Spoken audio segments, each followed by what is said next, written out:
Hello, my name is Philippe from Taji Mag. How are you doing, sir? Good, good, very good, Philippe. Thank you for being here. Good, no problem, man. So far, just congratulations on your show, Thank season you. one and season two, all the awards so far. Thank The you. biggest question I had to ask is, what's a two-part question? Do you feel the industry has become more comfortable with stories like these? And what was your comfortability in delivering, the first episodes for season two? Do I think I think so, I guess. I don't know. I can't speak to the industry and if they're comfortable or not, or if they just accept it or not. I'd like to think they are. To in terms of for us, yeah, no, we knew because remember we did a it was Dream Whilst Black was initially a web series. So when we saw the pilot, I remember we sat in the edit, me, Ali, who I write with, and Sebastian, our director, with Jez. And we all watched the first episode, like we watched the pilot, and we're like, yeah, this is it. You know what I mean? So we were excited for people to watch it because we knew that, or we felt like we were bringing something fresh to the British landscape in terms of television. Okay. And Quebs is now in has his foot in the door, like he's actually in the room. Right, right, Yeah, and he gets his first big gig, and he learns that not everything he aspires to do is that easy. Can you right. talk about what kind of mindset he's in, where he's shooting this big film that he wants to shoot, but faced with some of the questions about his integrity as a filmmaker? Yeah, so Corbiner starts the show high on life, like, feeling on top of the world. He's gotten this massive production, this massive gig. So he feels almost vindicated for like sticking to his integrity, so to speak, against the wishes of his uncle. And I think because he's in such a high place, that's, when the higher you are is the further the fall, right? So slowly it starts to kind of unravel the reality of where he really is, and that he's feeling on top of the world, but really he's on a glass cliff.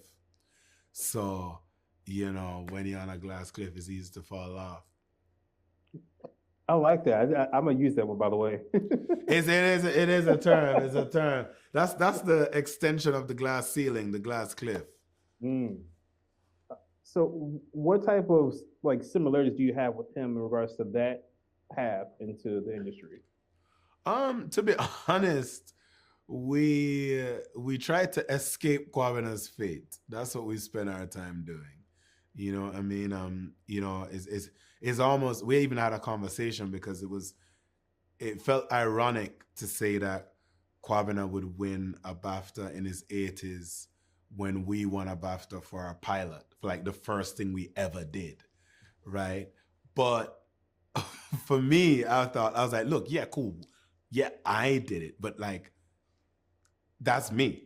I'm not like most of our industry doesn't, right? So it's not necessarily representing myself in his struggle, but we basically avoid all the like we know the pitfalls that Kwabana's going in and try to avoid them at all costs.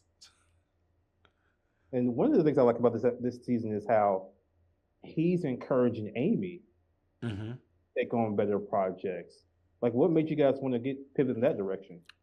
Yeah, well, you know what? We always thought that we wanted tension, some form of tension. It's like, how can we create tension within their friendship, or like test their friendship? And it was that thing of, Kwabena now has a job, so now I can kind of brand new, like, let me put you on game. And it's like, bro, you literally don't know like, you don't understand my life, right? So we wanted to create just a bit of friction between them, and that felt like the best way of like an only child who lives in his mom's house giving advice to the eldest daughter who takes care of her family. Is like, you literally have no idea about what my life is. But on the flip of being like, but yes, the messenger is wrong, but like, was the message right? you know? So we always try to play with that duality of something being good and bad at the same time. Mm. And one of the things I love about your series is how it becomes more personal and emotional. Thank you. Episode 4, you start to talk about how he has to confess his love and his issues. Yeah. How hard was that to write? Was that hard to write, or was you really like, we need to get this out there on how a lot of black men in general, struggle with, hey, I want to be equal to you or provide for you? Yo, it's so funny you should ask this question, and I'm so glad you see it for what it is. But we always knew, the team knew, we wanted to do a rom-com episode. That was from the start of the writers' room. One of our writers, Yemi, she was like, "We need to do a rom-com," and I was like, "Right." And we had a million ways of iterations of it, and this one, it's that whole idea of these conversations in the room of really unpacking like why. And it's sometimes very even personal, like in the room asking like, why don't you express yourself to your woman? And that back and forth, because y'all would judge me, right? Like, we don't want to feel judged, or we don't want our masculinity to be in question. And I think anytime in the writer's room that we get to this point of no conclusion, that's what needs to be written.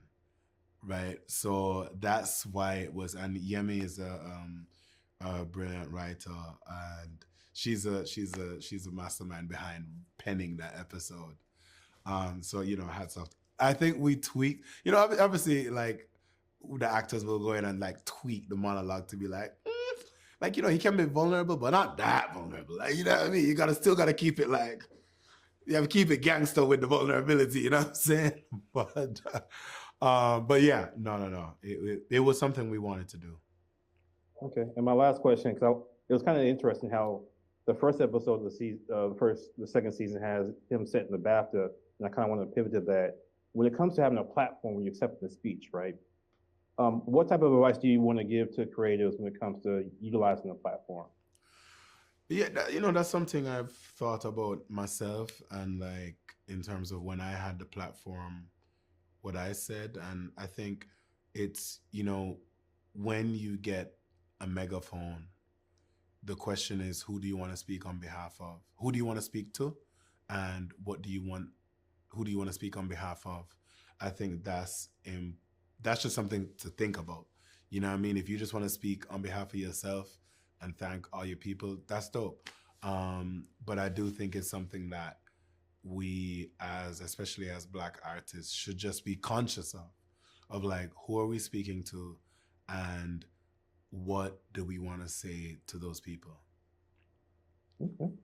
All right. Well, thank you, sir. My time is up. I had a whole lot of questions, but I ain't got that much time. Yo, congratulations, man. I've loved every single episode. I've been preaching to everybody watching the show. Thank you so much. I appreciate that, Bob. Thank you. Bless.